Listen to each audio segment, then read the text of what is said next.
Alors que le monde l'accusa, elle donna naissance à Isa.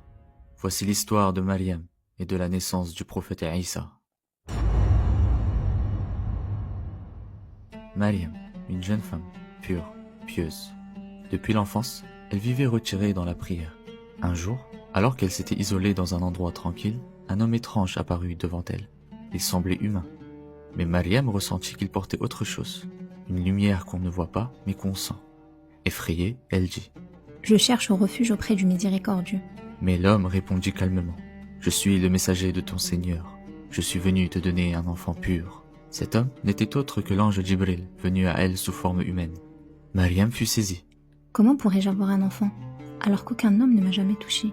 Et Djibril répondit « C'est un décret de ton Seigneur. C'est facile pour lui, il l'a voulu ainsi. Cet enfant sera un signe pour l'humanité, une miséricorde. » Et ainsi, par la seule volonté d'Allah, Mariam devint enceinte. Sans contact, sans faute, mais avec un miracle dans le ventre. Les mois passèrent, son ventre s'arrondit, et avec lui, les regards changèrent. Les murmures se firent plus lourds, car tout le monde savait, Mariam n'était pas mariée. On ne lui posa pas de questions, on la jugea, et elle, silencieuse, fuyait les regards, pas par honte, mais parce qu'elle savait que personne ne comprendrait. Alors quand l'épreuve devint trop lourde, elle se retira, loin, dans un désert sec, isolé. Certains savants disent que Dieu l'y a guidée, d'autres qu'elle y alla d'elle-même. Mais une chose est sûre, c'est là que le miracle devait naître.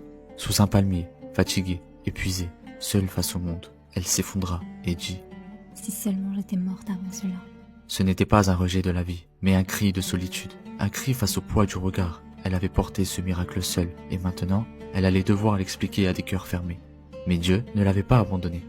Et une voix descendit dans son cœur. « Ne t'attriste pas, un ruisseau coule à tes pieds.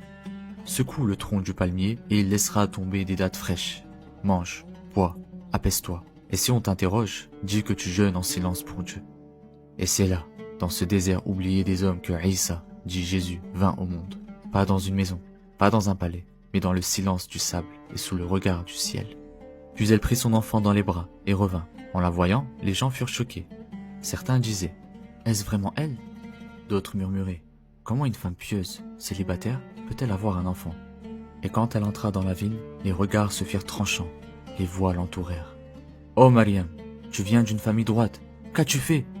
Mais elle ne répondit pas, elle montra simplement l'enfant du doigt. Et là, le silence fut traversé par une voix. Une voix qui ne venait pas de Mariam, mais du nouveau-né. « Je suis le serviteur de Dieu, il m'a donné le livre, il m'a fait prophète, et il m'a béni où que je sois. » Ce jour-là, ce n'est pas Mariam qui répondit, c'est un nouveau-né. Et son cri n'était pas un pleur, mais une vérité, assez forte pour faire taire le monde entier.